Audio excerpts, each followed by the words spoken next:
catchphrase. Welcome. On this episode of the show, we're going to talk about the Game Awards, our thoughts on that, what happened last weekend, also the Kind of Funny showcase.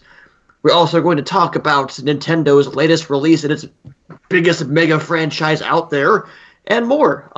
Also, we may be introducing the newest member of the Game Tasty Show. I mean, we are. That's going to be a real thing. This is the Game Tasty Show from NerdBacon.com, the tastiest place to get your internet. No, the tastiest place. I'm tired.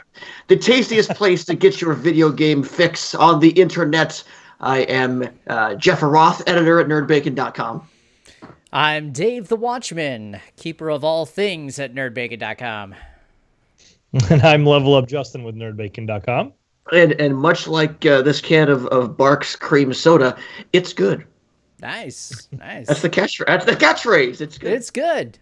It's a good catchphrase. And we are live at twitch.tv/nerdbacon, mixer.com/nerdbacon. The YouTube channel for NerdBacon runs Smashcast as well.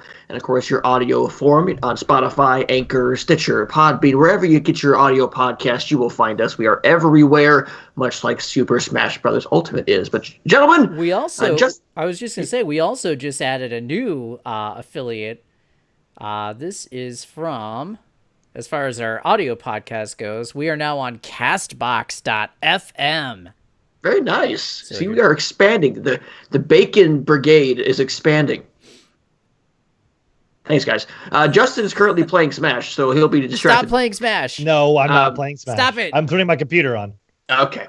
Well, let's before we get to what happened last weekend, I do want to kind of throw some rapid fire news things at you, and then here later on today, we'll be joined by our newest member of the podcast. First and foremost, Dave, you'd be excited for this. Panzer Dragoon remakes are in development. I heard about that. That's really fascinating. It was such a low-key announcement as well. It's just they kind of slipped it on there. It's like, by the way, here's Panzer Dragoon. Maybe someone will care about it. I don't know. I care. So Forever Entertainment announces Panzer Dragoon and Panzer Dragoon 2 getting quote-unquote refreshed. Expected to arrive sometime next year. The first game is anyway. That's pretty cool. I've always wanted to try the Panzer Dragoon games out, but have never really had a chance. Except for Orta. I did get a chance to play Orta back on the OG Xbox. For sure. Back in the day. And it was a cool game. I wonder what remakes do to original versions of the game. Like, because these games are very expensive. Like, if you find Dragoon Saga and Zwei on the Saturn, they are expensive. So I do wonder if you have like an HD remake, does that affect the resale value of the old one, or is it still the old one regardless? Therefore, it will still be a pretty penny. I still think that the old ones hold their value because it is still a finite resource. There are only so many, like Super NES cartridges of Chrono Trigger that are out in the wild now, and those still, fetch a pretty penny. So for the most part, I think they do still hold that value. Mm-hmm. Right.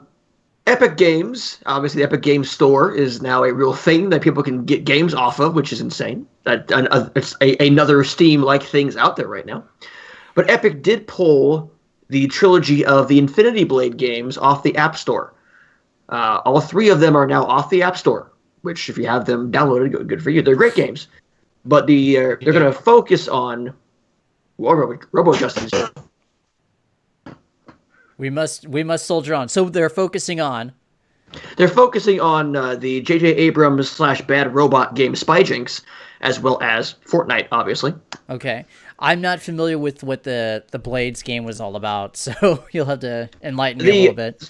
So Infinity Blade, obviously they're mobile games, but they're really distinct RPGs, using the Unreal, I think it was Unreal 3, that really was kind of a tap and slide RPG, collecting swords. It was a really big title for them, especially that first game, because there was a tech demo for world building before that ended up becoming Infinity Blade and the trilogy of that. So I played all of them and really enjoyed them as fun little RPG romps. But did they really provide any reason why they were pulling these, or were they just like, whatever?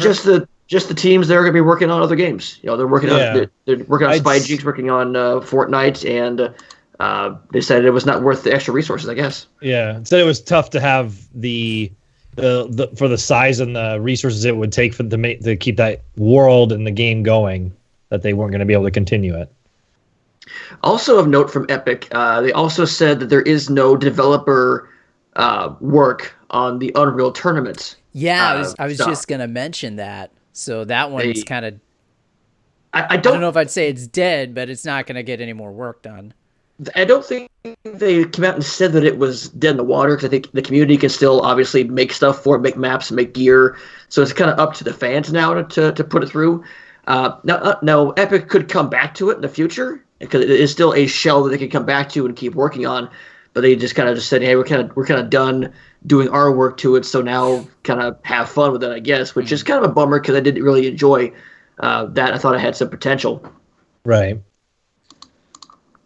Let's see. Oh, our favorite Witcher is making another appearance here very soon, as Geralt is making an appearance in Monster Hunter World in early January, I believe. Actually, early next year, we will see him appear, as well as the quote here from CD Projekt Red. They were saying that it will offer a unique gameplay experience, blending RPG mechanics of The Witcher 3 Wild Hunt with Monster Hunter World's game systems. So he's not just a costume; he's a full-on playable character. Wow! Just unlike the Ryus, like and the Ryu. Okay, nice. So he'll be coming to PS4 and Xbox One in early 2019, and later on to the PC version. And of course, Monster Hunter World is getting their major new expansion titled Iceborne, which is coming out very later on next year. So they're going to get a big content update with Iceborne. So is all that free, including getting Geralt? I assume Iceborne you must pay. I'm assuming Iceborne is something you have to pay as premium DLC. Yeah, you'll have to pay for that. I was going to say, speaking of Monster Hunter, if you haven't bought the game yet, I think it is on sale on the PlayStation Store for like $25 this week. Yeah. Yes, also on the Xbox Store if you want to get there as well. Sonic the Hedgehog is back in people's lexicon, because the first motion poster for the upcoming movie came out recently. IGN posted the little motion comic of the movie, which will be in theaters next November. Did you guys see this? Yes, it looks strange and off-putting to me. I don't like it. It looks weird, kind of. Even though you don't see much of Sonic, it looks a little weird. I feel like I'm being assaulted. He looks oddly humanized here, but obviously, internet being the internet, people are just crapping all over it. I want to see more of this. I'm interested. I think this movie will be better than people think it will be.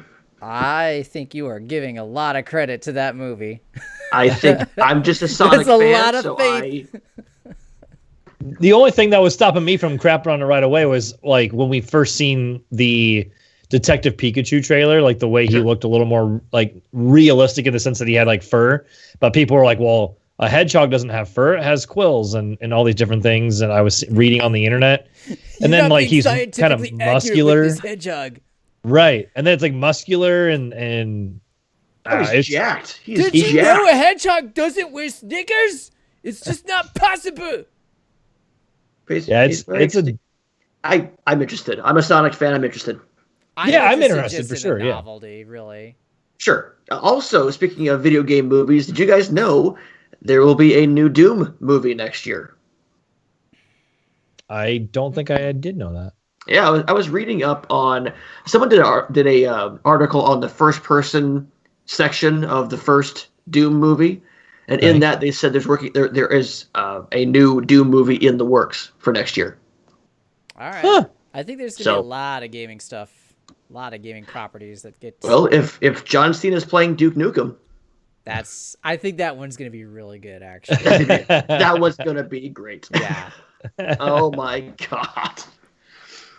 That's kind of the big stuff I wanted to get to for now. Guys, have anything you want to get to before we get to our wrap up of last weekend? As far as news goes, I can't really think of anything offhand. Obviously, the Game Awards and Smash were the huge things from last weekend. Yeah. Mortal Kombat 11 getting announced. That looks good. That was kind of the highlight of our week. Yeah. I see our buddies over at Toe Jam and Earl are leading the Nintendo eShop. Their pre-order right now is #1 on the Nintendo eShop. So that Very is nice. pretty Well, awesome. It was definitely because of us and not because of Freddie Prinze Jr. That's right. Freddie, you got nothing on us. I watched that and I didn't know it was him at first. Neither did I. He looks different. I mean, he still looks good, but he's definitely grayed up a little bit. Yeah, which is fine. I'm not knocking it. Just like, whoa. That's Freddie Prinze Jr.? Fantastic. I saw him every once in a blue moon. He'll stream some games. So I was lucky enough. This was like a year or two ago. I caught a stream that he was doing. Really enjoyable to watch. Like, I don't know why he doesn't stream more. Well, I'm sure he's like fantastically busy with other real life things. But if you ever get the chance, catch a Freddie Prinze Jr. stream. They are usually really entertaining. He's got great stories to tell. So I thought. Did he stream on Twitch or did he?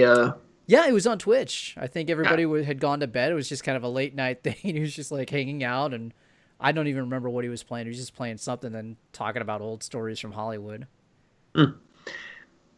He seems super cool. I'd get a beer with him and talk about his time writing for WWE. Yeah. Plus, it's also fascinating to think that while he's streaming, Sarah Michelle Gellar is probably asleep in the next room.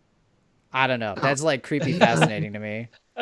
Not even like on like a lustful sexual level or anything. It's just like, oh my god, she's there. Yeah, like Buffy is like she's like sleeping right over back there. That's like right over there. Weird to think of. Anywho, so well, that'll get me banned. No, you're a fan of her work. I was. The Game Awards. I'm just stopping the whole digging. The Game Awards happened last week, fellas, and obviously was a big deal for us. We obviously did a live watch along with our friend the Golfing Buffalo and our friend Matt from Human Nature Studios. Now, thanks to both of them for giving us some of their time and chatting with us and about the games industry and about what we were watching. Let's kind of go with some highlights here from the Game Awards. Obviously, the big announcements came out. I think Dave has our predictions tabulated, and we all kind of suck at it. But obviously, for me, Mortal Kombat 11, we figured it'd be there because it wasn't at EVO, and NetherRealm had to get something out there, and this was the platform to do it, at which they did. And this game, despite Golfing Buffalo saying it might get toned down, I think it got jacked up as far as the gore is concerned. And this is going to be on the Switch, which I know it's 2019 by the time it comes out, but it's still Nintendo and it's still Mortal Kombat. But as someone who is a diehard Mortal Kombat fan, especially of the lore of Mortal Kombat, I am stoked. Yeah. I am stoked as well. The 4chan leak that had come out a few days prior to the Game Awards looks like that's all true because they were talking about, Raiden, he's like punishing everybody. He's got red lightning and stuff, and that's exactly what we saw in the trailer. So I'm definitely stoked to see where it goes. Like you said, the lore of Mortal Kombat is awesome. I saw there was a leak that came out a couple of days later from GameStop Italy, which was giving a description of the game, and they're talking about like a whole new gore system and stuff like that. So, yeah, I think to your point, Jeff Roth, I do not think that the gore is toned down for that. Unless there's some sort of thing for Nintendo where you can turn the gore off. I wonder if there's some way you can turn that off because it's Nintendo, or just in general. If the whole new gore level is, hey, do you want it on or off? Right. Well, and like Dave was saying in that leak, I was listening to, about it this earlier today, and they were talking about how new gore system, obviously the new engine, which you have to imagine is Unreal 4. I'm guessing, but then they were talking about like creating your own or like customizing your own moves along with like gear and like what they wear and look like. So kind of like an Injustice 2 like style, but you also can like pick which moves you want them to use, which is really cool and unique. But yeah, with it being like a whole new gore system, you have to imagine that they're not going to tone that down whatsoever. Right. Oh yeah, and there were 2 scorpions.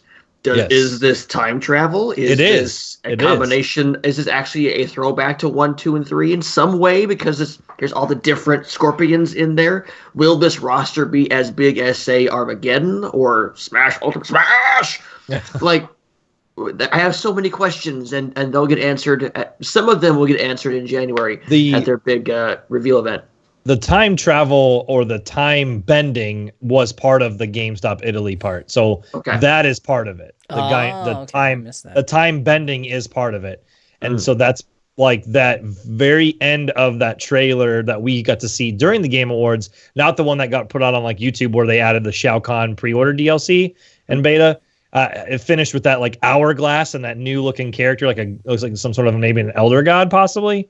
But it definitely is going to have some sort of like time bending or time travel. You have to imagine. So that begs the question: is that Raiden our Raiden? I'm guessing no. I'm guessing that Raiden there is some like alternate universe Raiden. Could be. I mean, they're kind of continuing the storyline from the last game where he was kind of peed off at everybody. So could be. We'll just have to wait until April to find out. January 17th. Well, January, that's right. But the game will be out in April 2019. Think about that too. That's not too far away. It's really not. So I'm really excited, not only because with MKX, we got the announcement like a year later the game came out. Right. Roughly-ish, if I remember right. Injustice 2, it took a while to come out. This is in like 4 months. 4 or 5 months. And I cannot wait. I am a Mortal Kombat fan. I cannot wait. And people, if you want to play MKX, it's on Game Pass right now. Oh, wow. If everybody was kind of going nuts, like, oh my God, this is going to be out on Switch, I really, really am fearful for what a vanilla Switch version of this game is going to look like. I don't think it's going to look very good. Either they're going to have... Right. Here... Oh my gosh. Okay, here's the thought. Okay. They're also probably doing a mobile version. Sure. So the Switch is going to get another glorified mobile port. The only way that it's going to run very well, is if it's on the Switch S. The Pro version when that upgraded. comes out. Yeah. Well, and that's saying something too. I'm glad Dave brought that up because I just noticed, and it could just be my Switch, but like playing Smash Ultimate, my Switch has gotten hotter and runs louder than any other game I've played. So far. Interesting. Yeah, the fan. I'll have to show you guys like off the stream, but like the fan gets really loud, and it's just during this game. I hear that too sometimes on mine. But you're right. Like they could probably get like a glorified mobile version. Well, all of their other ports this year have been either last gen ports like Xbox 360/PS3 or glorified mobile ports. Right. And I'm lumping the Pikachu and Eevee game, Let's Go. I'm lumping that in. Oh, it's a glorified mobile port. It's just Pokemon Go glorified. Sure. Right. I actually think Nintendo had a really bad year this year, but that's another story for another time. They had an up and down year. It was not their best year. It was a bad year. And with the leak that they were talking about, they talked about the premium like version. So like there's like the normal $6 version, there's like $100 version. Yeah, like the battle pass. They're saying right now off the top of the very early part of it, the season 1 battle pass or whatever it is 6 characters. Okay. And it will have new or returning characters and never before seen original characters, as well as there was a line in there, and I might want to pull it up, see if I can find it, but there's a mention of licensed characters making appearances as well. Yeah. So could be DLC, and there was something that Maximilian dude mentioned that's made it sound like it could be in the actual story mode as well, like maybe like pulling in that as well. That's kind of what MKX did. There were characters in the story mode that would come through later as DLC, which is kind of weird to me, as they were already in there. Maybe as a tease, like, hey, do you want to buy the pass? Because they're right there. But you can't have them until you give us money. Right. But no, just as long as Striker's in the game, I'll be all right. Ooh, a Striker fan. I didn't know that about you. Oh, yeah. I mean Sub-Zero is my guy. Sub-Zero. I'm a huge Sub-Zero fan, period. Did we get the original Sub-Zero and I bet we get doing the time bending. You get the one who died, and then we get the MK1 Sub-Zero that became Right. Noob Saibot, and then we get the current MK2, his brother, going forward. And sure. And give me Striker, give me Rain, give me. Okay, well, we can do a character thing later. Yeah. I'm so excited for Mortal Kombat 11. I can hardly contain myself. I'm gonna play MKX for this. That trailer was really cool. Speaking of moving forward and backward in time, let's move back in time a little bit for the Game Awards. How meaningful was it for you to see the show open with the 3 Mafia Dons out there? Sean Layden from Sony, Phil Spencer from Microsoft, and Reggie Fils-Aimé from Nintendo. I just imagine them all being like, hey. Yeah, exactly. You talk about an image, like an image that will stand the test of time for years to come. It defined. I mean, I'm running out of words to describe it because it's just it was a moment that we desperately needed as a community, as a community of gamers. We needed to see something like that, and it was something we never thought possible. Just happened in front of our eyes, and I felt more as a community at that moment than I ever had before. Didn't they? I think Dave was the one who actually told me. Was it Jeff Keighley that said he was trying to do this? Like he's been trying to do this ever since the Game Awards started, or someone mentioned like he's been trying to do it for like 5 years, something like that. So the fact that he finally was able to make that happen, that to me is an iconic moment that we will probably look back on. And there's something in there, I'm sure, that they said that we'll look back and like, oh yeah, that makes sense now. Yeah, but we'll see what that. Well, you had posed the question, Justin. You had posed the question at the time, as soon as it happened. Sure. Is this in response to the impending arrival of the Titans, which would be Apple, and Google, and maybe Amazon? Right. Is this showing a united front standing against them? Or, Golfing Buffalo raised a good point. Is this showing a united front when it comes to the prospect of government regulation or something like that? I don't know. It just feels like there is a hidden meaning behind the 3 of them appearing together, which, don't get me wrong, just on the surface, it is a beautiful moment. And it's it's really the moment I think we're going to look back on and say, this is when the Game Awards became official. I don't think we're going to see a CBS show or anything like that. It's like, this is it. Everybody supports this show. This is gaming show. Yep. And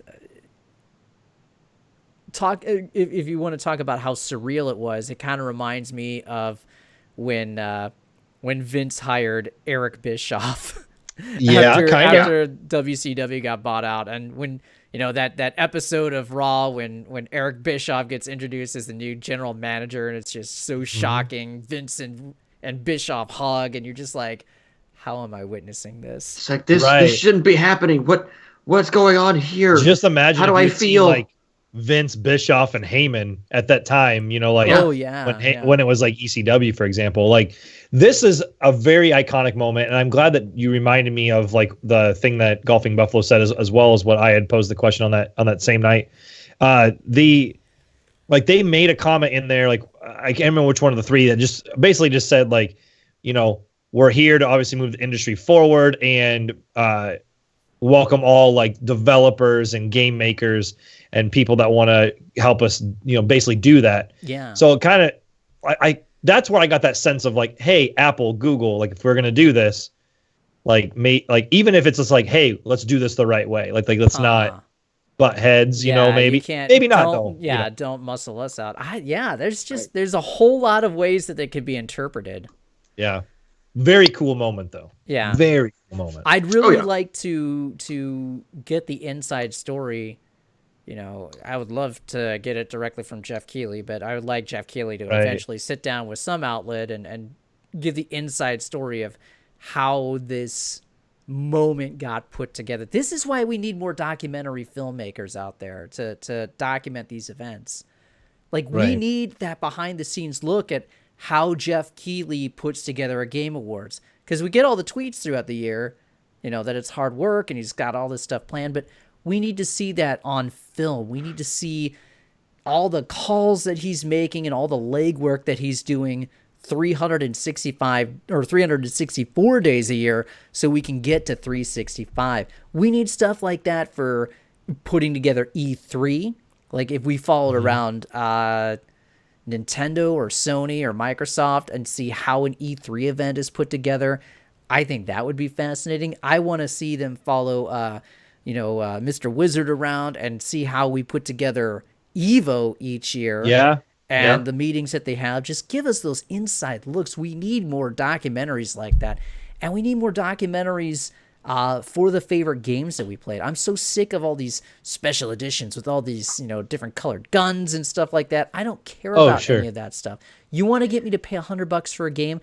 Get me a documentary on how the game was made. I want to see the journey that these people took for the past, 2 to 5 years to make a game. I want to get into that aspect of it as a piece of art and as something that's crafted together. That's what I want. Anyway, I want to direct your attention. Speaking of documentary, I was just watching one.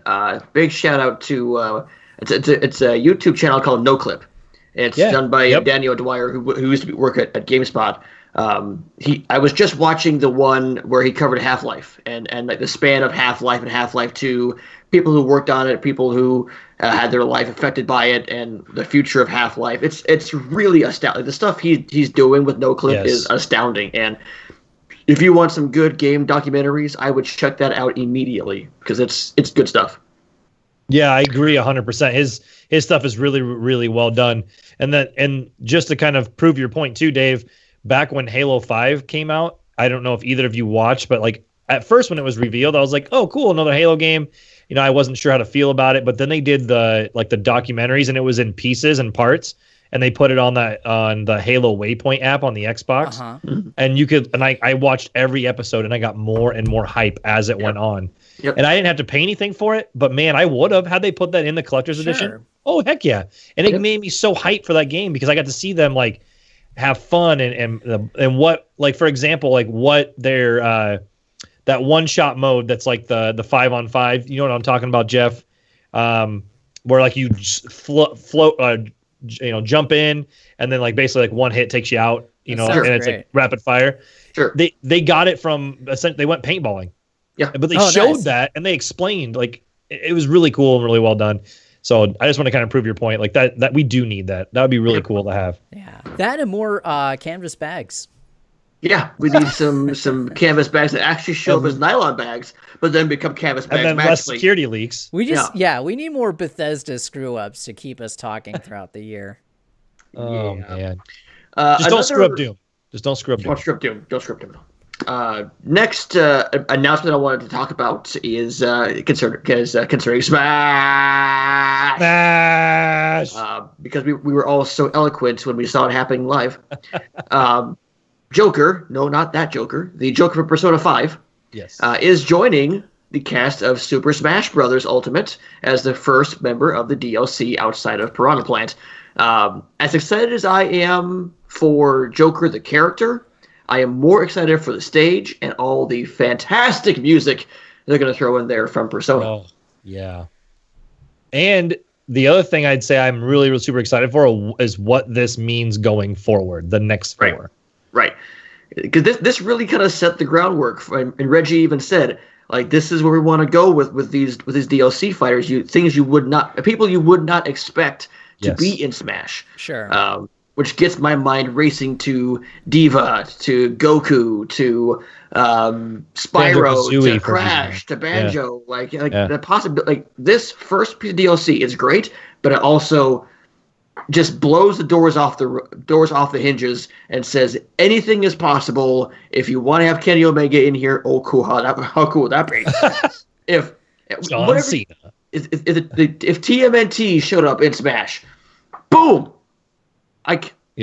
With Joker being the first one, all possibilities are now in play.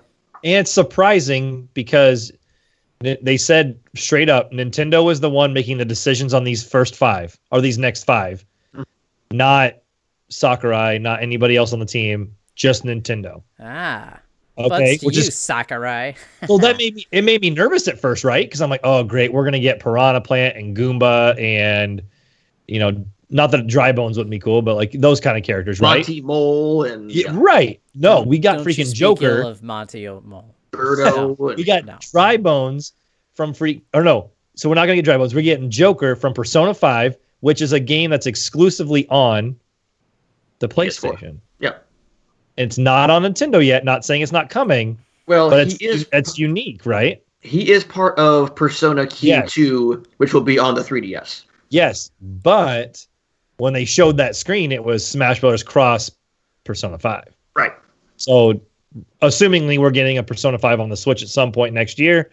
But it's interesting because this isn't a Microsoft exclusive. This is a Sony exclusive currently that they're getting a character from. Sure. So they then must now pull from Microsoft, which could be Minecraft Steve, which could be Banjo-Kazooie, which could be Joanna Dark at this point. How cool would that be? Technically, they already have, though. You got to remember, King K. Rool was a rare character. Rool was rare. So. Yep. That's true. Well, then they have an outlet right there for Joanna Dark. That would be. I'd rather see a new Perfect Dark game, personally. I'd be out with that. Yes, but why can't I have both? Because you can't have that wish, my little bear. Why can I not? Why must you crush all of my dreams? Well, just crush some of them. I am the crusher of dreams. Now we understand your gimmick. dream like a tomato head. This is what happens. This is what happens when Zangief and Dave mix. Exactly. Yes. Dave, not the bad guy. Not mean he bad guy. What are the big announcements from the Game Awards? If you want to, we'll get to the actual awards here in a second. But any other big announcements that happened? Now I'm doing the voice now. Thanks, Dave. It happened as the Game Awards. Anything else kind of jump out at you as far as announcements go? The only other thing that really jumped out at me that I can remember right now, or at least that I care about at this point, is that friggin' pirate game from the makers of Ark. Oh, yeah. Yeah, what was that? Atlas. That looked sweet. Yep. I want to play that game. Yeah. Yes. And isn't that free to play? I'm doubting it. I forget what the fingers crossed. I think we looked it up Saturday in all of the chaos. I know it's Xbox first as far as console is concerned. It's Steam. Let's see. Early access. Let's see. Is December 19th. That's coming up. Okay. This is on the Steam Power. This is on the Steam store. Sure. And I'm not seeing a price. Yeah. Okay. But yeah, that was cool. That I'm not somebody who plays Ark. I know a lot of people do play Ark, and it's a huge thing. I'm not a survival game kind of fan, but I get their appeal. But this definitely has my attention. PCGamer.com in their article says Steam Early Access December 13th for $30. Oh, okay. So keep an eye out. That's only 2 days away. But that game did look cool. To have a NerdBacon swashbuckling crew of pirates. Go to Steam. I already feel like we're a swashbuckling crew of pirates, personally. According to Steam, it's December 19th. December 19th. So December 19th and maybe $30, maybe? Do you see a price? No, I don't. They don't put the price on this until it actually comes out and ready to play. But I'll put that on my... Who publishes the game? It has Grape Shot and Instinct. A publisher is Grape Shot. Grape Shot Games, which makes Atlas. Okay. I should reach out to them and see if we can get in on that early access thing. Ooh. Nice. Yeah. I mean, Crash Team Racing would have been one. Oh, that yeah. How can we forget about that? If that hadn't been leaked ahead of time, sure. That would have been like a wow moment, of course. Right. It's a remake. Cool. It's not a new Crash. It's a remake of the original. It's a remake of the original with some added features. There's some parts and stuff from like a couple of the other games. Mm-hmm. But yeah, it's not completely new. It's not completely remake. But yeah, you're right. It's mostly remake. They're doing the Spyro thing to it. They're doing the Spyro Reignited thing to it. Yep. And it's coming to all consoles. The original trailer just showed PlayStation, but the later on that evening or the next day was PlayStation, Xbox, and Switch. Is it coming to PC? I did not see that. Okay. I know the Crash Bandicoot trilogy did eventually come to PC. Okay. Eventually, right. Otherwise, no. I mean, for me, the Dead by Daylight announcement was cool, but they didn't really jump out at me. I was just happy they're getting dedicated servers. But other than that, I think Dave Smash. hit it. Yeah. Dave pretty much nailed it for me. Atlas. I mean, Hades. I guess Hades looked cool. Yeah. Oh yeah, that looks sweet. I think I need to download the Epic Game Store just to kind of peek around it and kind of see what it is. So I'll do that later on. I think Hades. One of these games that came out Epic Store is free, and I kind of want to play it, but I forget what game it was. That's how long ago it was. All in all, I felt the Game Awards was pretty well paced. It was a long show, but it didn't feel arduously long or anything like that. Yeah. Yeah, I thought it moved along in a great clip. We talked about this a little bit before, after the close of the show, but there were no cringy moments or anything. No Gillette Man running around. They cut down on all the cheese that had been not plaguing, but a part of previous, and that's for the better ultimately. But at another level, I kind of miss the cheese. I miss a little bit. I like a little bit of hokey in there. So. Didn't have cheese. The guy from A Way Out, but he was on the pre-show. But you didn't have him we needed more rambling on the main show. Definitely needed more. So do we want to find out who won our great Game Awards 2018 prediction showdown? Go for it. Go for it. Now, we got many of these wrong. Many. I like how we're going. I like how we're starting. Good start. Good start, Dave. Hang on, I'm trying to find. Well, we got many of these wrong. Writing down who won. Oh shoot. Well, we got many of these wrong. Now give me a moment to stifle through here and find one that's right, and well, it could be a while. For instance, for RPG of the year, Jeff and Justin, you picked Octopath Traveler. I picked Dragon Quest. The winner was Monster Hunter. Yeah. Crazy, right? Crazy. Which isn't necessarily a full... where did I put... Oh, Best Performance. Best Performance. I think... Who said Yuri? Who said Yuri? I said Yuri. You said Yuri. Okay. I got that one wrong. I said Yuri. Yep. Sorry. You should have. Yep. Justin said Yuri. I said Kratos. Yeah, you and I said Kratos. You said Yuri. It was no, you didn't say Kratos. It was the Red Dead guy.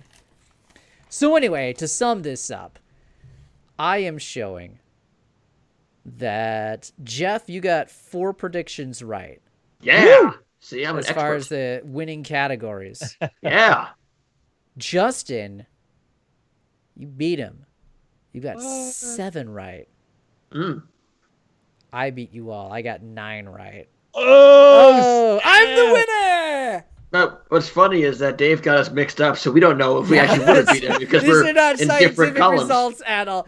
I'm so used to saying Jeff and Justin, but I wrote down Justin and Jeff, and that's halfway down I realized, oh my god, I am mixing them up. So, yeah, these are not. You're not in charge. Somebody of else might have actually won. Somebody might have won. But I know that I got 9 because I was in the middle and I didn't confuse me. Oh God! Did you meet us? God, son of a! I met you in the middle. You did. Oh, I hate all of you. Oh my goodness! All right, now here's where we get into the nitty gritty. Here's where the points come into play, because predicting the winners of the Game Awards is only part of it. There's also taking a look into our shiny crystal ball to see what predictions we could get right. So, we did 4 rounds of predictions.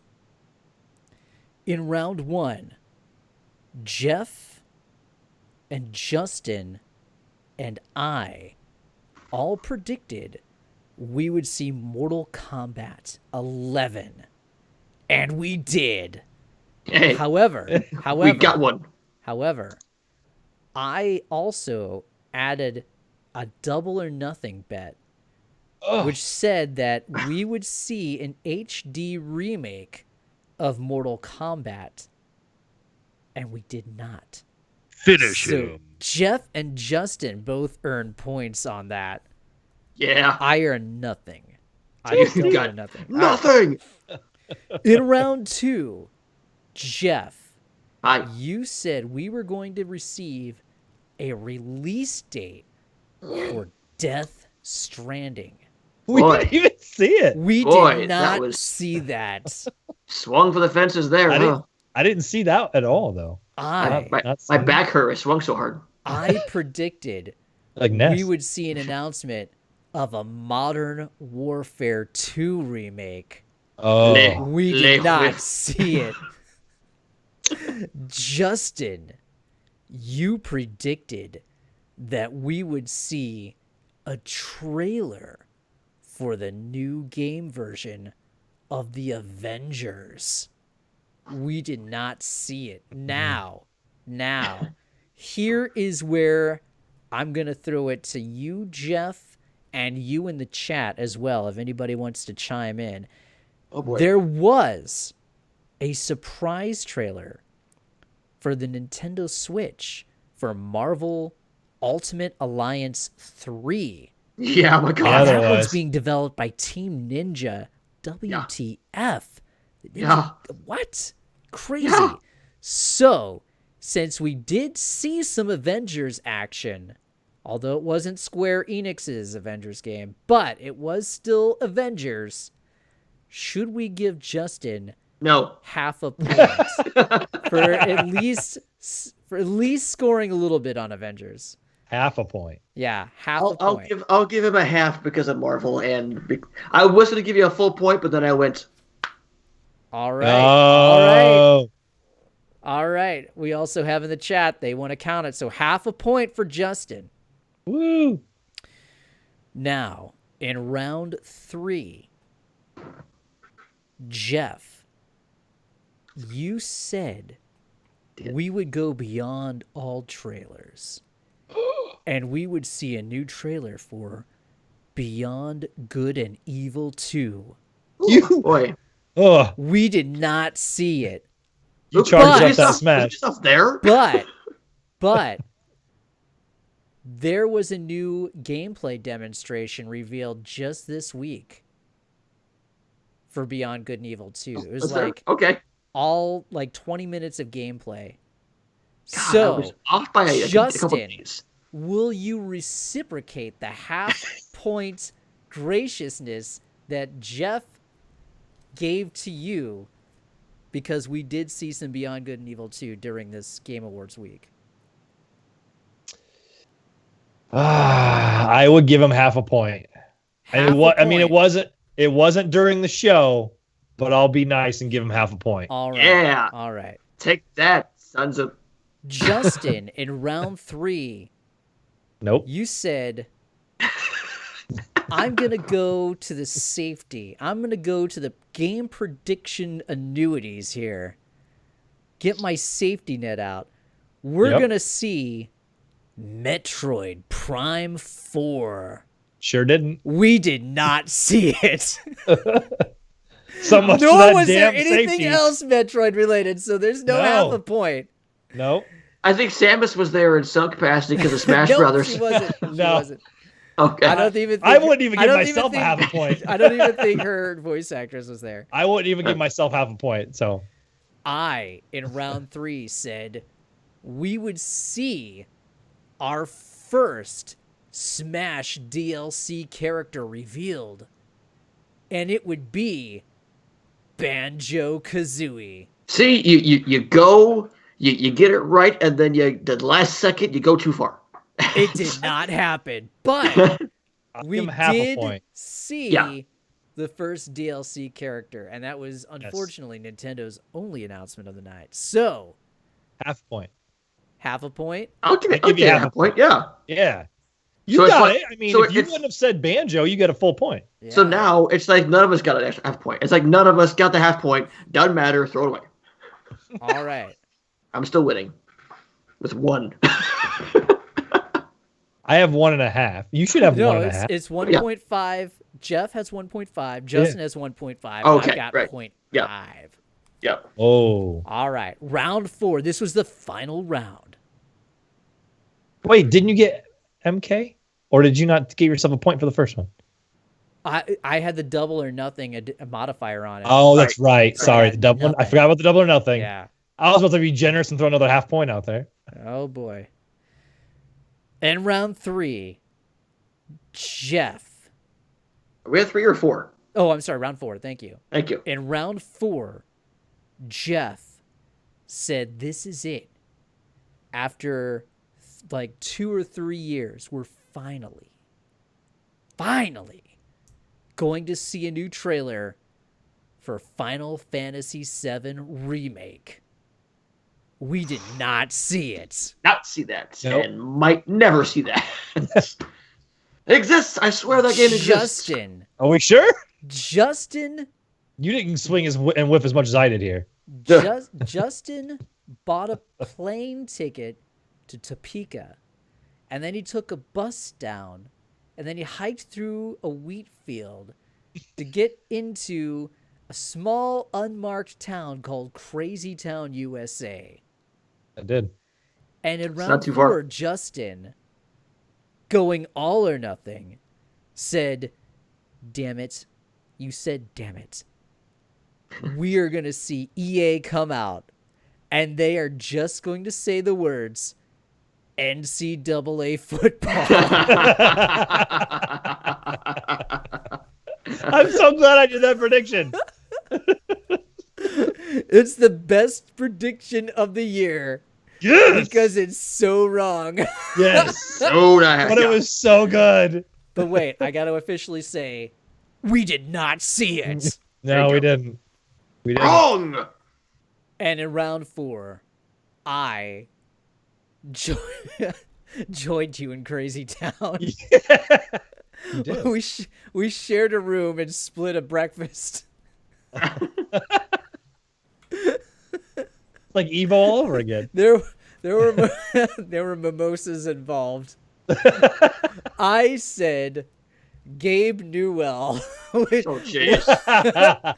Oh, boy. would come out of his sharpening room. He'd put the knives down for just a minute. Oh, my God. Just a minute, damn you. He'd look around and he'd say, "Oh, Epic, you're launching a store. I gotta do something." So he'd waddle on stage and he'd drop the bombshell that Valve was producing their own VR headset. But that's not all. I said, damn it. Damn I it. said, damn it. Damn it. We're going to go double or nothing. Because in addition, they're going to roll a trailer for remakes. VR remakes, mind you. That's virtual reality. For It's remixes? 10 times more virtual than real reality. We're going to see Half-Life 1 and 2 VR. But then I bought a condo in Crazy Town. And I said, triple or nothing. We are going to see, after that trailer rolls, Newell would hold up his 2 sausage fingers. And then he'd erect his 3rd sausage finger and say, Half-Life 3 is in development. That did not happen. It didn't happen. None of that happened. I don't think he was even there. After 4 rounds of deadly predictions, Jeff and Justin are tied at 1.5 apiece, which means next week it's a tiebreaker. Just like E3, you guys. Just like E3. Do we combo them together? But do we combo them together with our predictions of the awards? I don't know yet. I don't know. Right. I think that needs to be a poll or something on Facebook or on Twitter. I swear we know what we're talking about most of the time. 60% of the time, it works every time. We are gaming experts. Yeah. 60% of the time, Despite it works every time. The only way I see Half-Life 3 getting announced at this point is just Gabe Newell walking on stage, pulling out a crowbar, and that's it. Not saying a damn word, just walk on stage with a crowbar, and that's it. He's going to pull out and just do this. Just like Dave said, just pull up that 3 and then walk off. That's what it. time is it? It's 3 o'clock. Half-Life 3 confirmed. Just have if you see Gabe Newell and a crowbar in the same general area, people will get the idea and go nuts. He's gonna fly over E3 in a triplane like the Red Baron. And Sure. he's just gonna drop sacks of crowbars and people. On each crowbar will be a DLC code for a trailer on Steam. Oh, jeez. And it'll be like, "Is this what you wanted?" Why is he now Smeagol? What happened? Why is Gabe Newell Gollum all of a sudden? I don't know, because you took him away from the brass ring of making so much money. My precious. Yeah. It probably Half-Life 3 is probably his precious. He doesn't want to give it away. Yeah. Dota 2 is my precious. Oh man. That hurts. So anyway. Anyway, yeah, we sucked, but our versions are better than the actual. It's a great show. I thought it was a well-produced show. I wish they had more time. There are so many awards that I feel bad for those that don't get announced properly. Like, oh, they also won this, or here's your favorite esports thing. Moving on. Like it was. There were a lot of awards and not much time to get them out. But I don't want it to go longer because I feel like this is but 2 hours is kind of the right time. Was it 2 or 3 hours? It was 3. It was about 3 hours. They can't go any longer than 3 hours. I think people will start, especially on a Thursday, people will start to fade away. So it didn't feel like a 3-hour show, but like Dave said, the pacing was pretty good, but they really the pacing was quick and hard hitting at the very beginning in the first half. It was, world premiere trailer award, world premiere trailer award, and back to back, sprinkle in and performance, and the performances were all pretty good for the most part. And then the second half was award. Also, they won this award. Okay, here's a world premiere trailer. Okay, here's a performance. Now a commercial break, or not a commercial break, or a quick Jeff Keighley talks to said developer because they have a world premiere.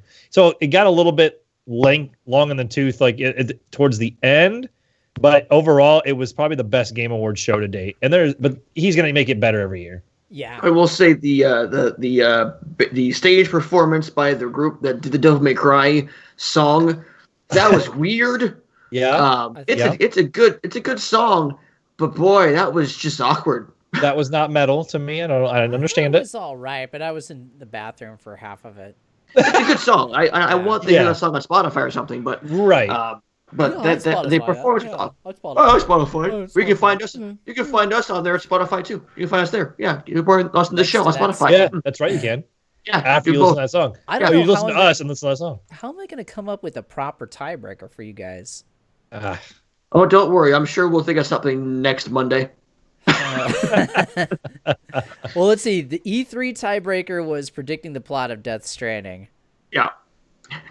Now a release date for Death Stranding. The problem is by the time we get there, the paper is going to Thanos's victims fade away because you're going to either move or it's going to disintegrate because the end of the world's going to happen or Half-Life 3 is going to happen. All right. So I got it. Here is the tiebreaker. Oh boy. You have an entire week to present your answer. So I want you to listen hard and think about it. Here's the tiebreaker for Game Awards predictions. It is another prediction.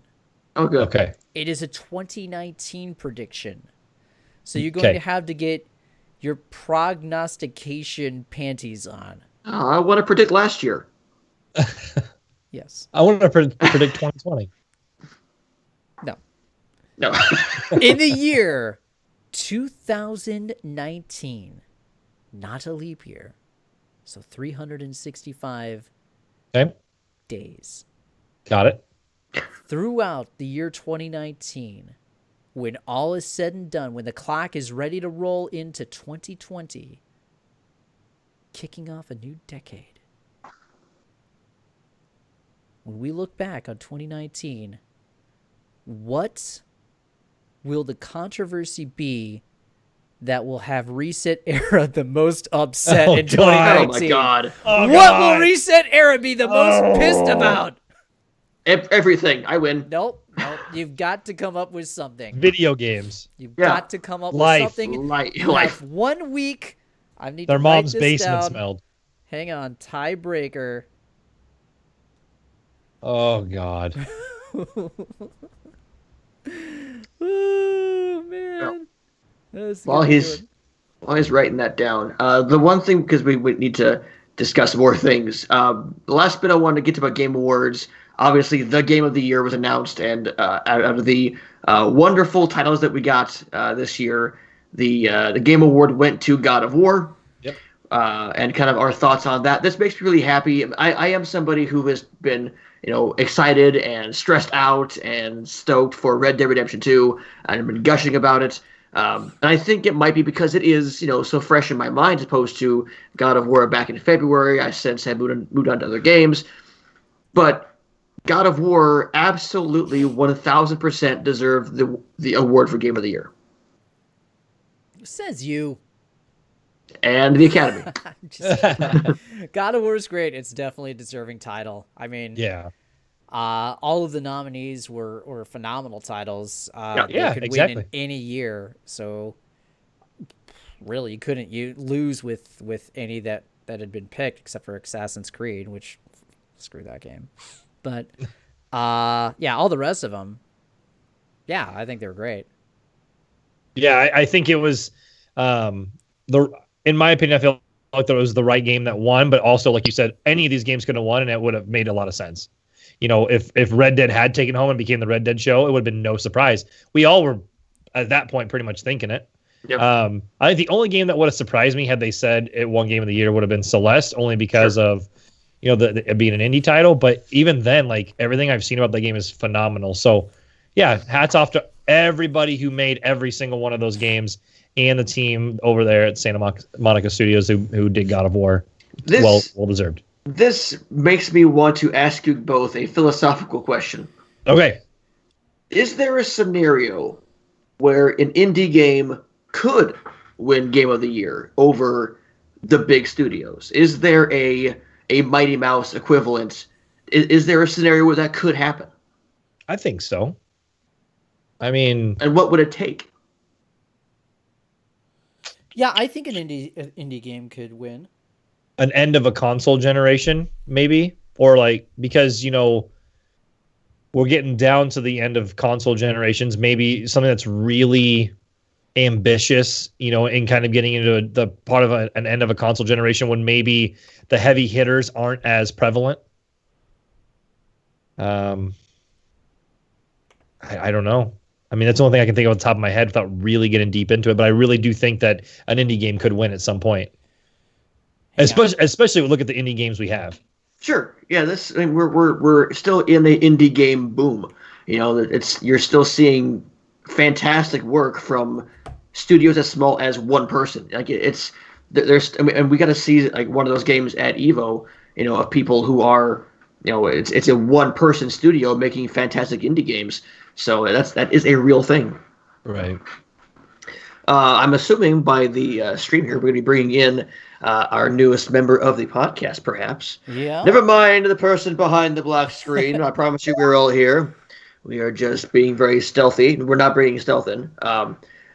We wish he was around, but we found a new member of the podcast, and I believe he might be joining us. Yeah, I see a circle on my Skype window here. Yeah, he's our newest NerdBacon member. Here we go.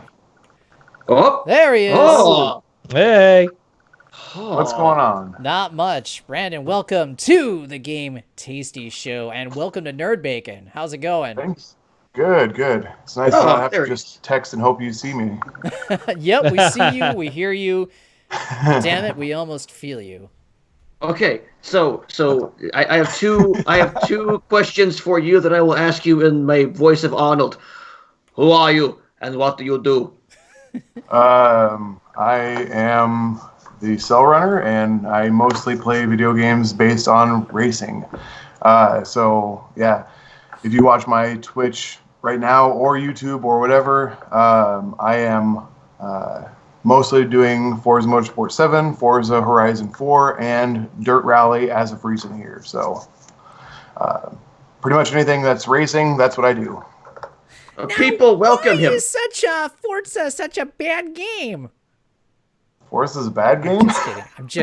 I'm just kidding. That's his Reset Era voice. Yeah. Yeah. Oh, man. Well, welcome. The Cell Runner is now joining us on this podcast for the foreseeable future. This is now the 4-man squad, the 4-man talking heads, and we shall continue as such. Oh my goodness! I hope I can remotely have the same wisdom as you guys. So. Did you hear our predictions? We don't have much wisdom, apparently. Yeah. After our predictions, I don't know about that wisdom. I'm working on my 2019 predictions article. I do have to say, though, I am far more festive than all of y'all because look at this beautiful Christmas tree that my kids decorated. Oh. Where's yours at? I decorate with my face right there. That's how I decorate my apartment. I'm in the game cave. Mine's upstairs. Yeah, I'm in the office. Mine is downstairs, but I do have a little Christmas tree over here. There you go. Have yourself a merry little Christmas. Oh, beautiful. Or I'll break your neck. This Cat Pat could be jealous right now. So we just wrapped up the Game Awards talk. Do we want to move towards the other big event that happened, the Kind of Funny showcase? Oh, yes. Great. You two who watched it talked, I'm going to get me a cream soda. All right.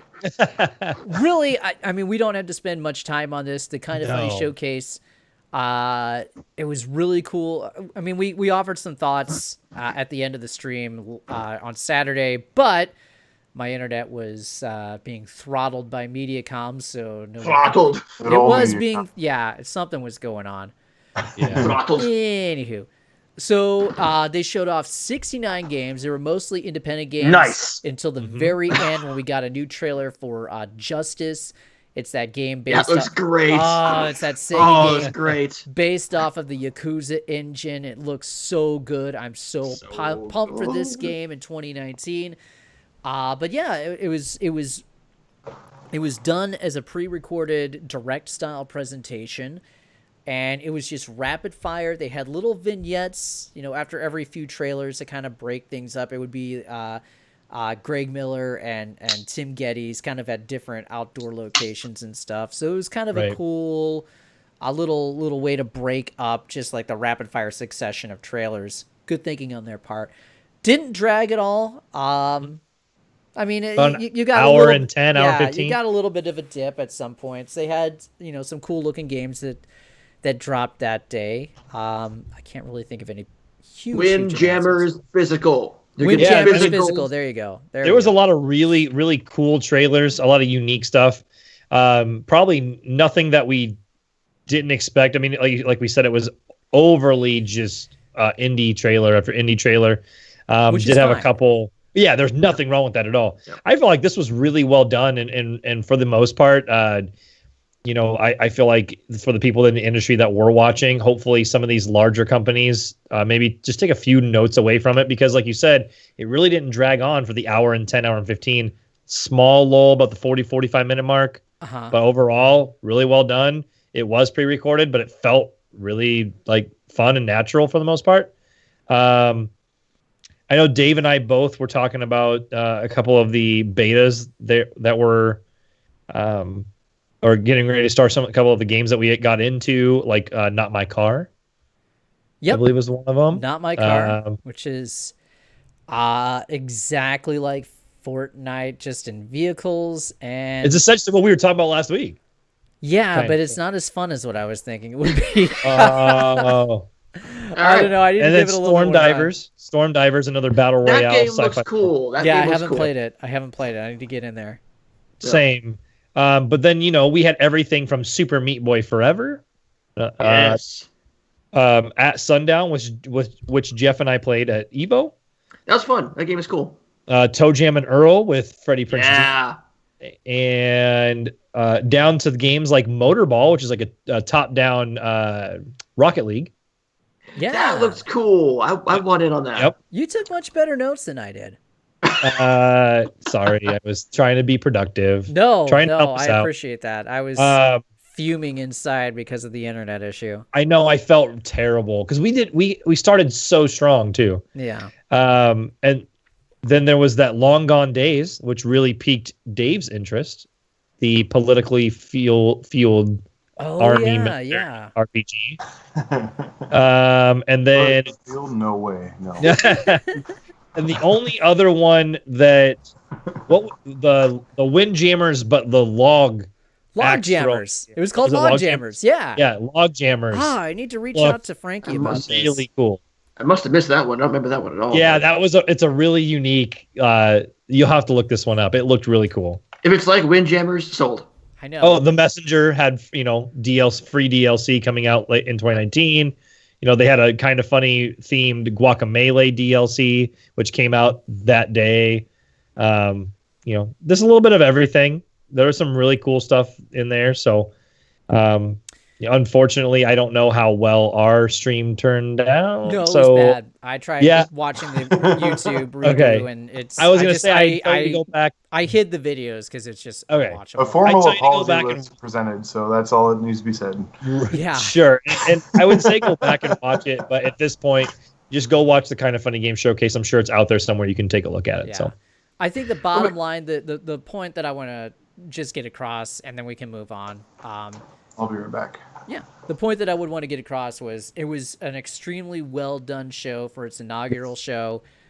I think it's something that should come back, whether it comes back around PlayStation Experience time or Game Awards time, whatever you want to call this, end time of the year, or if it comes back as part of E3, I think that would be pretty cool as well. So.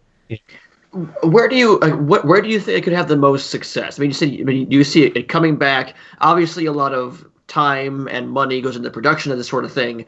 Do you see this working at Game Awards? Do you see it working around PAX? Do you see it working? Is it more tailored toward right now, or more E3 time, middle of the year, or more PAX time, kind of the beginning of the year? My heart tells me that it should be at E3 because I just want all the stuff at around E3 time and just have that week of just like gamegasm, But now we're having less Sony influence in E3 next year. Right, so there's a space definitely. But my head tells me that now around Game Awards is probably the perfect time for this. So and go ahead.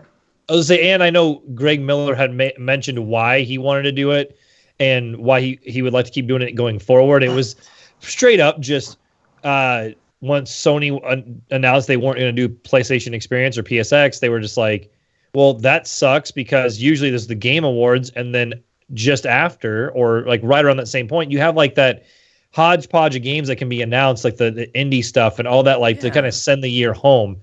So I kind of feel like the most success would be kind of right where it's at, but in a way, I kind of feel like it should go before the Game Awards.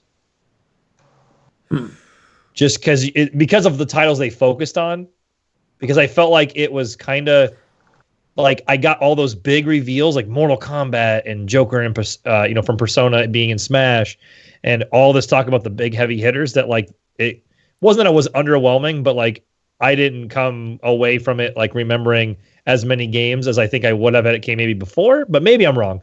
I just thought like maybe placing it a little different might have helped it a little bit in that sense. Personally, I like that Saturday morning slot. It is cool. It was a nice slot. It wasn't too early. It was like for us right in the middle of the day. Nice, cozy little hour. My thing with it being if it was at E3, my thing would be Devolver has their show. And that's mainly a lot of indie. Of course, it's their very unique show, which for some reason a lot of blood. But it's mainly indie games. It's all indie games. So I wonder if having a full-on indie show, would that be too much with both those things combined, or is it me just saying if you're gonna go all the way? Well, here's the thing: if they do it at E3, what slot are they gonna put it in? It's already pretty packed. I mean, this year you've got a little bit of a difference because Sony's not going to be involved. But and not only that, but then what about like if Microsoft, for example, because they've always been pretty indie friendly for the most part. What if they want to show that indie title? Kind of Funny's probably not going to be able to outbid. If Microsoft got Greg Miller to come on stage, I mean, obviously there might be some behind the scenes business that would be a little. I don't know how that works. Greg Miller's not walking on a Microsoft stage. Okay. Period. The end. Okay. He's so Sony diehard. There's no way. As someone who got the most predictions right, I'll have to trust you. Oh wait, I did too. So I trust me too. So yeah, but Yes! I got the most winners right, so that's gonna count for something. sure, yeah, it counts for something. I mean, Yeah, I did we'll say see. We'll see what you guys have to say next week for the tiebreaker. Yeah. So that's the kind of funny showcase. Again, it seemed cool. It seemed like it was a nice little outlet for the indies to kind of have their moment in the sun, and hopefully it comes back next year, and we'll see where it comes back, and if that will affect viewership. Now, moving forward, Justin, you and I have been in an arms race to see. Of course, I win. At who could unlock all the characters in the newly released Super Smash Bros. Ultimate. Of course, well, you also had the game before I did. Well, yeah, 'cause I'm a smart person. I saved them all. And I had time to be at Dave's place, so don't even. I had time for my friends and for Smash, so don't even come at me. So, obviously, we got to play some Smash at EVO. Yes. We all came away pretty excited to play the actual thing. Well, the actual thing came out last weekend. And we are ready to talk about it. Because of Justin, I was able to pick up a new controller. I got the this baby right here. It's a wired controller. It's not wired right now, but it detach. Oh, I remember those when the GameCube was out. Yeah, huh. This has a whole $24.99 in my local Best Buy. That one, so the one that Justin has, you need the adapter for. Yes, you do. This one just plugs into the USB port of the Switch. That's correct. Yes, correct. And this is my preferred way of playing Smash on Ultimate. Yes. I've used the Pro Controller is fine with it, Mm-hmm. and it has the Amiibo support. This is the controller to play with. For the end. Justin, go ahead, talk Smash for a while. Thanks for the odd segue there. Appreciate it. No, I mean, Super Smash Bros. Ultimate is, bar none, the best Smash Bros. Game out to date. It's better than Melee. It's better than Brawl. Yes. It's better than the one version on the Wii U or the 3DS. Yes. And it's not just because of all the characters there. It just feels the best. The things that they've added into the game, the air dodging and the perfect shield, the parry system, all the way down to some of the fun stuff like the stage morph is really cool feature. But just in general, the game overall, it's the best Smash Bros. Game to ever come out, and they did a really good job. While it isn't completely like it looks when you put that side by side with the Wii U version, there is a definite graphical upgrade. This is not 4.5. It's definitely a new version. I know that was a big thing that was all around the interwebs and all that about whether it's 4.5 or if it's an actual new version. I definitely feel it's a whole new version. That's not to say that it's a perfect game, which I know we'll get into a little bit as well. But I agree with Jeff. I already had the Wii U Nintendo adapter thing, and while I am really intrigued by the PowerA controller, the thing for me it was that I knew I wanted to play as well on the GameCube with a GameCube controller because I tried with a Pro controller. I tried it handheld. I did not try it with one Joy-Con by itself because that sounds horrendous. That sounds painful, yeah. Yep. But the GameCube controller, it just feels like to this day, Smash is made to be played with that controller. I will say in handheld mode, it does feel pretty good. Like playing it handheld, it doesn't feel terrible. No. I was doing fine with it. I got hand cramps, but that's true for Switch games in general. Yeah. There's just so much stuff to love in this game. You keep hearing the term love letter. But that's really what this is. I mean, this is like, yo, do you like Nintendo? Yo, do you like video games in general? It's a game that just has so much that speaks to every single person that would play this game. It's unreal. And the soundtrack of just 800 songs and the original remix, the stuff they did with the Castlevania music is amazing. And you don't even have all the songs unlocked. No, I have like 760. So I have like so many more to go. But the Castlevania stuff specifically, amazing remixes of them, like different the scores they put in there. The spirits mode. We'll talk spirit mode real quick. So you had to collect, instead of trophies, you now get these little stickers that you can level up and get powers with to use in modes. I don't know if I'm a huge fan of this per se. I like the looking at trophies and seeing them on my trophy case and stuff. But I like the fact that spirits actually give me a practical use in the game. But I, of course, turn that off when I play anybody else because I think it's unfair. Yeah. Even when I play the computer at a higher level, like I said, I was playing like on the hardest difficulty right before the stream. I don't play with spirits on or anything at all. I just want to straight up like play. And not only that, but like with spirits mode, like you were saying, one thing I've noticed that's different with trophies, like for example, if let's say Chrono Trigger made it into Smash and there was a trophy and Dave went into a Chrono Trigger, like he went in and he clicked on it, might talk a little bit about the history of that game or the obscure games that like none of us like remember and that was from yesteryear. The spirits don't really tell the story of Nintendo's yesteryear like the trophies did. That's one downfall that I kind of was disappointed in. Just some text, just the game, what the character is, that kind of thing. Tell me, I like to learn about Nintendo and and the lore and the games of the yesteryear. Yeah. So while the single player components are great, yes, and the roster is massive, yes, let's get into the controversy. What has your experience been with the online play? Because a lot of reports have come in that it's laggy as all get out, thanks to Nintendo Switch online non-service, and also the matchmaking is like atrocious. Like you can put whatever parameters in that you want. They're just going to throw you into whatever match they decide to. Okay. Hot tag here, Dave. Hot tag. Hot tag. All right. So here's the online spiel, and Justin, feel free to jump in as you see fit. Yeah. The actual playing of a match, I have had very little issues with lag, which has astounded me. I have had matches go almost flawlessly most of the time. I've had a couple of times where the action just freeze for a couple seconds and then continue. But more often than not, no problems. No problems finding people. No problems sticking to a room. No problems in general. The structure of the whole thing is where I have the issues with. So in quick play, you jump into a training mode until the match is ready. Mm-hmm. If for some reason the match does not actually start, I can't find anybody, you're stuck in that. You can't exit unless you exit the game. And there's actually a workaround to where you don't get penalized.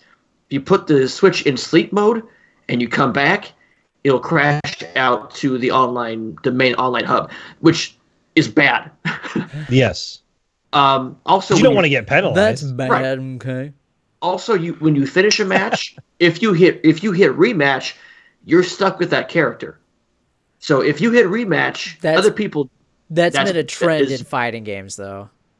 Yeah, sure. But it shouldn't be when there's a roster of 70 plus. I get you. Definitely. You need to have a way out to get, or at least a way to choose your character before each match. Otherwise, you're just kind of stuck with the same character. Especially when one of the things that they touted was being able to pick the map before the characters, like and all that, because you used to pick your character, then you pick your map, and then you go in and it'd be like, well, if I knew we were going to play on this map, I wouldn't have picked this character. Right. So now it's like map, character, in. They should let you go back out. It shouldn't be an issue. Okay, so coming from somebody who has never really been a big fan of Smash Brothers and not really, I know I'm speaking blasphemy here, but not to me. Kick him out. He's out of the show. It's okay. The one thing I do know is that there has been a huge controversy over the Wii version of Smash Brothers being worse than the 64 version, and people still playing the old version versus the new version. Do you think this will actually be competitive in the overall championship version of Smash Brothers?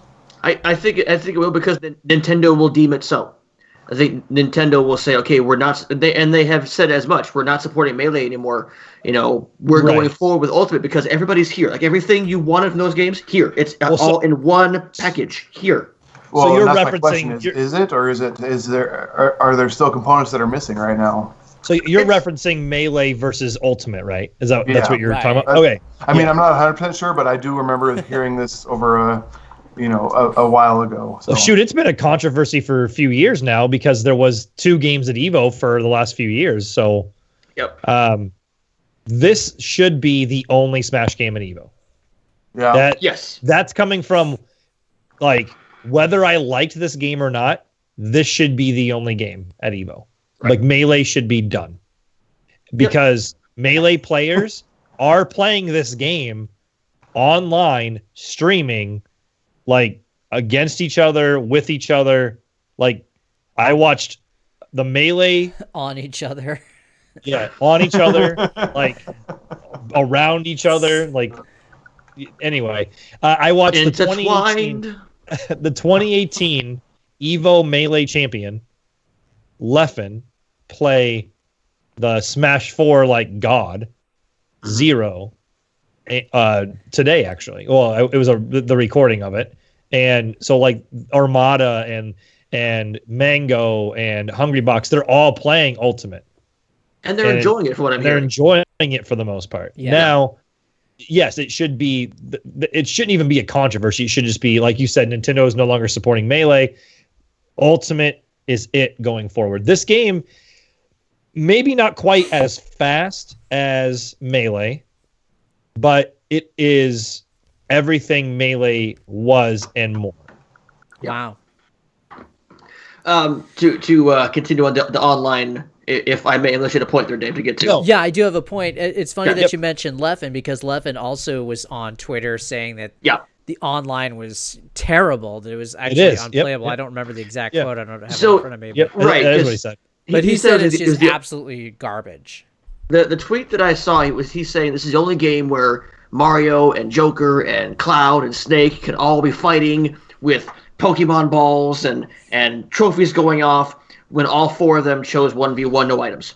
Like, and that's the thing, is that is the preferred rules. You have the option to set your preferred rules, but that's no guarantee, which that part also sucks. Like, I want to have guaranteed no items. I want to have guaranteed no stage hazard. Whatever I want to be guaranteed I'm in that. Or at least put them in different hoppers, Say items. Looks like what they did in the last generation. They had the For Glory mode. Right.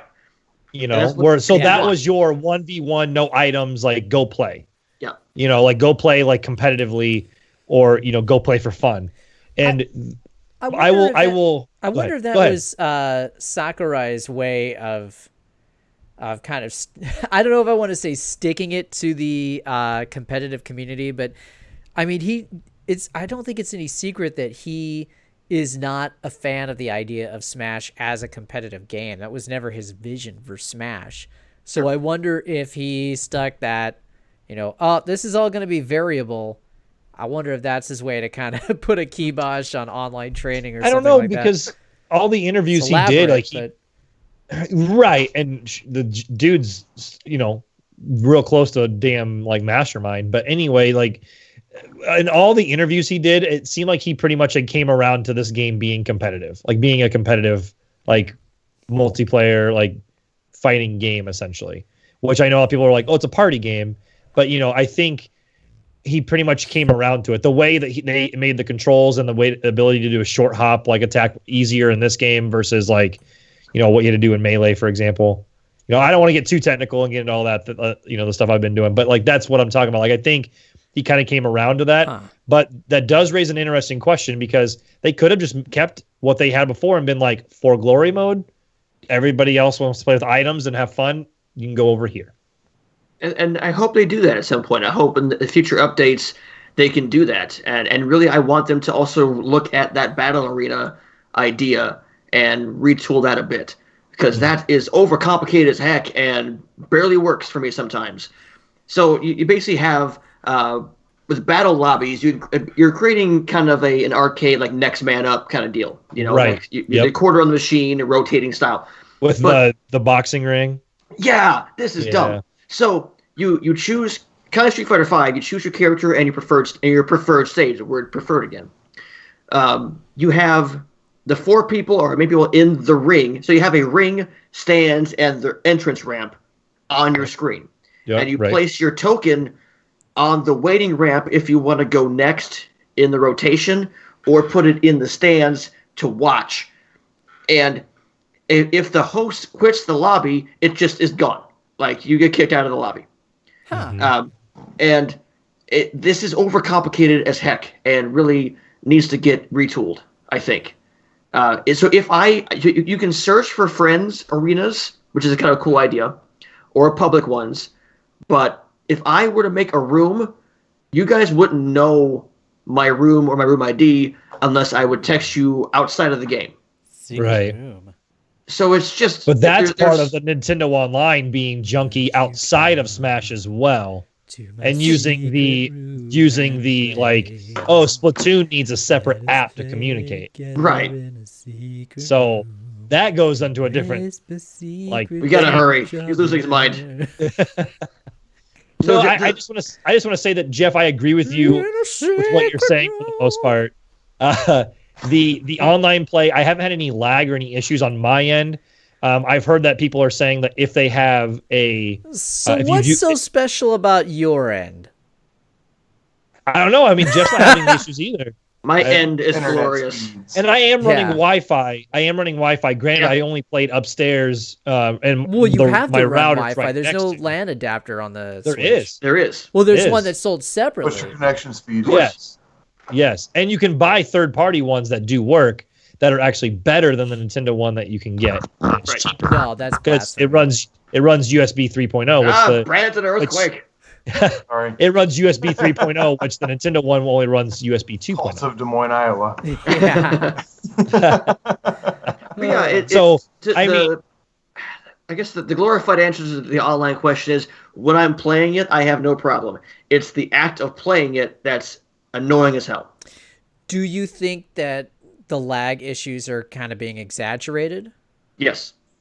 To an extent, Because but I remember how Never. horrible. I remember how horrible Smash 4 was throughout its lifespan. oh my goodness, it was terrible. And the matches that I've had on Ultimate are far better than any match I ever had on 4. Agreed. 100 times over. Like the lag issue is not an issue for me either. Right. But I will say the issue I have is if the four of us right now were to log in and play Smash, and Jeff, you said I want to play with only Smash Ball on, and I say I want to play For Glory, like no items at all. Dave's like every item in the game, and basically all four of us have different rule sets. Like we might not get any four of them. It just is going to be a grand and grab bag is the way it feels. Right. That's the issues I have, is like it doesn't feel like my choices really matter. Yep. So there you go. So, Online is fun and frustrating. yeah.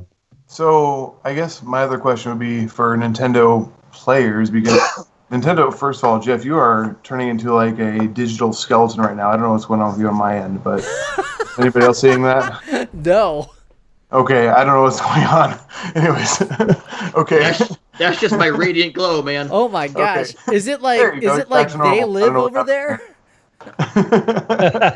All out of gum. All right.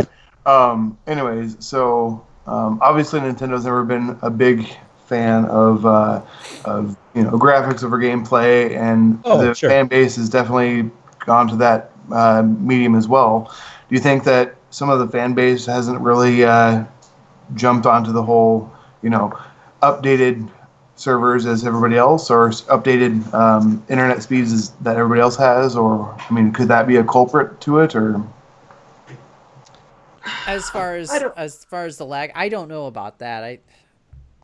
I think. I mean, people they just straight have up said in one of the Smash Directs that the online play was going to vary based on location, which it does anyway. But like they, for some reason, made a flat out point to say that. You don't see that with other online games. You don't see Forza, for example, be like, you can race all around the world against all different players, but if you race from somebody against Australia, it might suck. Well, but that's also because, for instance, Forza has a very specific bandwidth limitation. Sure. Right, So, right. Right. Nintendo's relying on just those direct connections, and Forza and Sony games, they're going through those networks, and the networks are able to rectify those issues and help keep a smooth and stable experience for the most part. Dedicated servers. Right. But Nintendo hasn't done that.